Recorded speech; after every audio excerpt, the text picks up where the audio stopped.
Mecca Medina ഹറമുകളിൽ റമദാനിലെ ഇഫ്താർ ഭക്ഷണ വിതരണങ്ങൾക്ക് മാർഗനിർദ്ദേശങ്ങൾ പുറത്തിറക്കി. ഭക്ഷണ വിതരണത്തിന് അനുമതി പത്രം നിർബന്ധമാണ്. ഇസ്തിദ്ലാ പ്ലാറ്റ്ഫോം വഴിയാണ് ഗൈഡ് ലൈൻ പ്രസിദ്ധീകരിച്ചത്. ഇരു ഹറമുകളിലും റമദാനിൽ ഇഫ്താർ വിതരണത്തിന് അനുമതി പത്രം നേരത്തെ നിർബന്ധമാക്കിയിരുന്നു. അനുമതി ലഭിക്കുന്നതിന് പ്രത്യേക മാനദണ്ഡം പാലിക്കണം. ഭക്ഷണ വിതരണം നടത്തുന്നവർക്കുള്ള വിശദമായ നിർദ്ദേശങ്ങളാണ് ഇരുഹറം കാര്യവിഭാഗം പുറത്തിറക്കിയത്. ഭക്ഷണം ഗുണമേന്മയോടെ എത്തിക്കാനും ശുചിത്വ സുരക്ഷാ മാർഗങ്ങൾ പാലിക്കാനുമാണ് മാനദണ്ഡങ്ങൾ.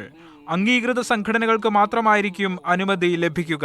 വ്യാപാര രജിസ്ട്രേഷൻ, ഔദ്യോഗിക അഭ്യർത്ഥന കത്ത്, അംഗീകൃത വിതരണ പദ്ധതി എന്നിവ അപേക്ഷയോടൊപ്പം സമർപ്പിക്കണം. അപേക്ഷ ലഭിച്ച് 10 ദിവസത്തിനകം അതോറിറ്റി മറുപടി നൽകും.